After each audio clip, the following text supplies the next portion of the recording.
បាទសួស្តីបងប្អូនទាំងអស់គ្នាស្វាគមន៍ជាថ្មីមកកាន់ Channel សមាគម YouTube កម្ពុជាបាទ Channel សមាគម YouTube កម្ពុជាធ្វើឡើងដើម្បីបង្រៀន YouTube តាមប្រព័ន្ធអនឡាញបងប្អូនទាំងនេះអាចចូលទៅកាន់ Channel សមាគមកម្ពុជាដើម្បី click Subscribe ចុច Notification ដើម្បីទទួលបានមេរៀនថ្មីៗពាក់ព័ន្ធនឹង YouTube បាទបច្ចុប្បន្នខាង Channel សមាគមកម្ពុជាបាន update playlist សម្រាប់បងប្អូនគ្នាដើម្បីសិក្សាជាមួយនឹង YouTube ដែលជា playlist សម្រាប់ឆ្នាំ 2021 ក៏ដូចជាវិធីសាស្ត្រក្នុងការរកមកនិងរក Subscribe ផងដែរបាទអរគុណបាទចឹងក្នុងវីដេអូនេះខ្ញុំសូមបង្ហាញ9 channel សម្រាប់បងប្អូនគ្នាដែលទទួលបាន Subscribe ពីម្ចាស់ channel ទាំង9បាទ channel ទី1ឈ្មោះថា Himchandnari បាទ Himchandnari គឺជា channel មួយដែលនៅប្រទេសបារាំងបាទអញ្ចឹងបងប្អូនគ្នាអាចចូលទៅកាន់ channel គាត់ដើម្បី click Subscribe ចុច Notification ហើយក៏ដូចជា comment នៅក្នុង channel គាត់ណាបងប្អូនគ្នាហើយក៏ក្រេបយកចំណេះដឹងផ្នែកonline ក៏ដូចជាចំណេះដឹងទូទៅមួយចំនួនដែលធ្វើឲ្យការផ្លាស់ប្ដូរនៅផ្នត់គំនិតរបស់បងប្អូនផងដែរបាទអញ្ចឹងណាមីងគាត់ចែករំលែកនៅវិធីសាស្ត្រច្រើនពាក់ព័ន្ធនឹងការជៀសផុតពីភាពលំបាកបាទពាក់ព័ន្ធនឹងហិរញ្ញវត្ថុបាទអញ្ចឹងគឺជា channel ល្អសម្រាប់បងប្អូនគ្នាដែលជួយលើកទឹកចិត្តផងហើយនឹងវិធីសាស្ត្រឬបំរាស់ពីភាពក្រលំបាកផងដែរបាទគឺជាចំណុចដែលល្អគឺជា idea ល្អសម្រាប់បងប្អូនអរគ្នាផងដែរហើយជាពិសេសនោះគឺ channel នេះគឺនៅប្រទេសបារាំងបងប្អូនដែលមាន monetize ក៏ជាឱកាសមួយដែរដែលធ្វើឲ្យ channel បងប្អូននេះ pop up នៅស្រុកបារាំងផងដែរបាទបែរជា CPM ជាមួយនឹង RPM ហ្នឹងគឺបានតម្លៃខ្ពស់បាទមកពីផ្នែកអឺរ៉ុបបាទអរគុណច្រើនបាទ channel ទី2គឺឈ្មោះថា Sinat Ho បាទ Sinat Ho ក៏ជា channel មួយនៅប្រទេសបារាំងផងដែរបងប្អូននេះបាទលោកពូគឺជាបាទមានទឹកដមសម្លេងល្អហើយ channel គាត់គឺពាក់ព័ន្ធនឹងចម្រៀងបែបគេហៅថា no music បាទអត់មានសម្លេងភ្លេងទេហើយជាមួយជាមួយនឹងទេសភាពនៅស្រុកបារាំងផងដែរបាទកុំថាខ្ញុំថាបារាំងហើយមិនមែនបារាំងណានេះគឺជាបារាំង 100% បាទស្រុកបារាំងហើយមាន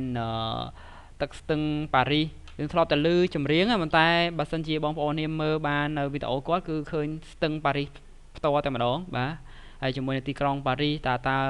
ទេសភាពយ៉ាងម៉េចការរស់នៅគេយ៉ាងម៉េចតាមដងផ្លូវយ៉ាងម៉េចគឺនិយាយទៅលោកពូគឺនៅទីក្រុងប៉ារីសផ្ទាល់តែម្ដងអញ្ចឹងយើងឃើញនៅទេសភាពគេប្លែកបាទអរគុណច្រើនអញ្ចឹងកុំភ្លេចគាំទ្រទាំងអស់គ្នាជាមួយនឹង channel Sinat Ho កុំភ្លេចណាមើល3នាទីទៅ5នាទីចាំ click like comment និង subscribe បងប្អូនគ្នាកុំភ្លេចបាទ channel បន្ទាប់គឺឈ្មោះថា Middle Food បាទ Middle Food គឺជា channel បែប primitive កូនក្មេងយើងអាចនិយាយបានអញ្ចឹងទៅក៏ដោយបាទយើងធ្លាប់តែឃើញគេចម្អិនអាហារធំណាប៉ុន្តែគាត់ប្លែកជាងគេគឺរាល់ការចម្អិនគាត់ហ្នឹងគឺធ្វើទូចទេបាទទាំងខ្ទះទាំងឆ្នាំងអីយ៉ាងអីទៅទូចទាំងអស់បាទនេះសំបីតែមើលទៅធំឯណាប៉ុន្តែធិតពិតប្រហែលជាប៉ិនមេដៃមេជើងទេបាទសរសើរមែនតើការធ្វើវីដេអូរបស់គាត់បាទ primitive បែបកូនក្មេងបាទធ្លាប់ឃើញក្មេងលេងបុកបៃឡប៉ុន្តែគាត់យកមកច្នៃធ្វើជាម្ហូបឲ្យបងប្អូនគ្នាទស្សនាផងដែរបាទល្អមែនតើសម្រាប់បងប្អូនគ្នាដែលមានបំណងបែប primitive អាចយកគំនិតមួយក្នុងចំណោមវីដេអូទាំងអស់យកមកច្នៃប្រឌិតបានបាទនេះគឺជាល្អមែនតើអត់ទាន់មានឃើញនរណាធ្វើទេបែបកូនក្មេងអញ្ចឹងគាត់អាចយកមកធ្វើបានសរសើរមែនតើណាបងប្អូនគ្នាបាទកុំភ្លេចមើលវីដេអូគាត់ឲ្យបាន3នាទីទៅ5នាទីខាង click like comment ហើយ subscribe បងប្អូនណា Middle Food បាទអរគុណច្រើនហើយបន្តទៀតគឺឈ្មោះថា BSC7 Gaming បាទ BSC Gaming អូច្រើនពេកឈ្មោះអានចង់ដាច់ណាបាទធ្វើពី game Mobile Legend បើសិនជាយើងមើលណាហើយបើយើងមើល playlist របស់គាត់បាទអត់តមាន playlist ទេណាអញ្ចឹងសូមបង្កើត playlist តិចទៅដើម្បីឲ្យមានភាពតាក់ទាញបន្តិចបាទព្រោះ game មាន2ប្រភេទជាមួយ PUBG ឬក៏ Fire ខ្ញុំអត់ស្គាល់ដែរហើយជាមួយនឹង Mobile Legend អញ្ចឹងយើងត្រូវបង្កើត playlist ឲ្យបែងចែកជា2មកបើ PUBG ផង Fire ផងហើយ Mobile Legend ផងបាទអរគុណច្រើនអញ្ចឹងកុំភ្លេចបងប្អូននេះគាំទ្រ channel BSC7 Gaming ដើម្បីទទួលបាន subscribe ពីម្ចាស់ channel ផងដែរ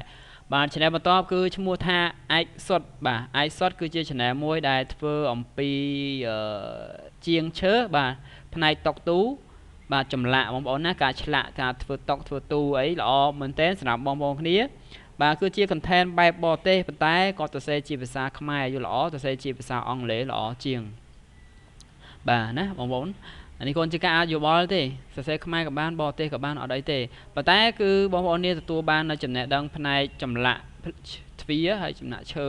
ល្អស្នាដៃទោះបីប្រើម៉ាស៊ីនមិនតែប្រើម៉ាស៊ីនពិតមែនតែបើយើងប្រមូលអារម្មណ៍អត់មូក៏មិនអាចធ្វើស្អាតដែរបាទអរគុណច្រើនអញ្ចឹង complete control channel iSort ដើម្បីទទួលបាន subscribe ពីម្ចាស់ channel ផ្ទាល់ផងដែរបាទ channel បន្ទាប់គឺឈ្មោះថាកសិដ្ឋានបង្កងដំណាក់កៃនៅណាបងប្អូននេះដំណាក់កៃនៅស្រុកណាហ្នឹងបាទបងប្អូនស្គាល់អត់នៅសេរីបឬក៏បាត់ដំបងបាទដំណាក់កៃអត់ដឹងដែរបាទអរគុណច្រើនអញ្ចឹងគឺជា channel មួយដែលបង្ហាញពាក់ព័ន្ធនឹងការចិញ្ចឹមបង្កងផងដែរបាទល្អសម្រាប់បងប្អូនអរគ្នាដែលមានបំណងចង់សិក្សាផ្នែកចិញ្ចឹមបង្កងនៅផ្ទះឬក៏តាមកសិដ្ឋានអីណាមានដីតិចតួចអីយើងអាចធ្វើបានព្រោះនេះមើលទៅទំនងមិនប្រើទីតាំងធំទេខ្ញុំឃើញវីដេអូគាត់ហ្នឹងកន្លែងនេះគឺធ្វើនៅផ្ទះទេគឺមានការដាក់កន្លែងឲ្យចិញ្ចឹមដាក់អីចឹងណាបាទអរគុណ complete control channel កសិដ្ឋានបង្កងដំណាក់កៃដើម្បីទទួលបាន subscribe ពីម្ចាស់ channel ផងដែរបាទអរគុណ channel បន្ទាប់គឺឈ្មោះថា Pro Tra KH បាទ Pro Tra ណា Pro Tra ឈ្មោះ Pro Tra បាទអញ្ចឹងបងប្អូនទទួលបាននៅវីដេអូផ្នែក game បាទនេះវីដេអូផ្នែក game បាទអ្នកលេង game គឺអាចស្គាល់គ្នាបានហើយពេលនេះអូខេអញ្ចឹង complete control channel Pro Tra KH ដើម្បីទទួលបាន subscribe ពីម្ចាស់ channel ផងដែរបាទទើបតែចាប់ផ្ដើមឡើងវិញទេទោះបីជា channel បង្កើតតាំងពីឆ្នាំ2014បាទប៉ុន្តែឥឡូវនេះទើបតែចាប់ផ្ដើមលើវិស័យ online YouTube មួយនេះទេបាទអញ្ចឹងសង្ឃឹមថាបងប្អូនគ្នាគាំទ្រទាំងអស់គ្នាដើម្បីទទួលបានជោគជ័យទាំងអស់គ្នាបាទ channel បន្ទាប់គឺឈ្មោះថា Mr. Sophia បាទ Mr. Sophia គឺជា channel មួយដែលបង្ហាញពាក់ព័ន្ធនឹងការស្ទូចត្រីបាទប៉ុន្តែថ្ងៃមុនណាមិនស្ទូចទេអានេះស្ទូចត្រីផងទៅស្ទូចដល់សត្វទៀតការបង្ហាញការតាក់សត្វបងប្អូនណាគឺការតាក់សត្វបាទប៉ុន្តែការតាក់ប្រកួតហ្នឹងគាត់តាក់បានមែនប៉ុន្តែគាត់ប្រឡែងទៅវិញបាទគឺជាការធ្វើបន់ជាមួយសត្វលោកផងដែរបាទអរគុណច្រើនសម្រាប់ទឹកចិត្តបងបើទោះបីជាចាប់បានប៉ុន្តែបងប្រឡែងទៅវិញអរគុណមែនតើបាទអរគុណច្រើនអញ្ចឹងសង្ឃឹមថាបងប្អូននាងនឹងគាំទ្រ channel Mr. Sophia ទាំងអស់គ្នាដើម្បីស្គាល់គាត់ណាគាត់ប្រហែលជានៅខេត្តកំពតបាទបើយើងមើលទឹកដីសមុទ្របាទអញ្ចឹងល្អដែរ pop up នៅខេត្តកំពតភាគច្រើនអ្នកដែលធ្វើផ្នែកស្ទូចត្រីនេះច្រើនព្រោះភាគច្រើនគឺស្ទូចនៅសមុទ្របាទអរគុណច្រើន complete control ទាំងអស់គ្នាហើយ channel ចុងក្រោយឈ្មោះថា Top Fun Official បាទ Top Fun Official គឺជា channel មួយដែលទើបតែបង្កើតទេបាទអញ្ចឹង complete លើកទឹកចិត្តគាត់ទាំងអស់គ្នាដើម្បីគាត់បន្តនៅលើវិស័យ YouTube មួយនេះបាទទើបតែបង្កើតទេបាទយើងមើលទៅគឺថ្ងៃទី1បាទចូលឆ្នាំសកលបង្កើតមកតែម្ដងបាទអរគុណសម្រាប់ការគាំទ្ររបស់បងដែលបានតាមដាន channel សមាគមកម្ពុជាក៏ដូចជាតាមការ live ទៅគាត់ពេញចិត្តហើយក៏គាត់ចាប់ផ្ដើមនៅលើវិស័យ YouTube មួយនេះផងដែរបាទអរគុណច្រើនកុំភ្លេចថាបងប្អូននេះទទួលបាន subscribe ពីម្ចាស់ channel ទាំងអស់ហើយគាំទ្រទាំងអស់គ្នាជោគជ័យទាំងអស់គ្នាបាទអរគុណបាយបាយ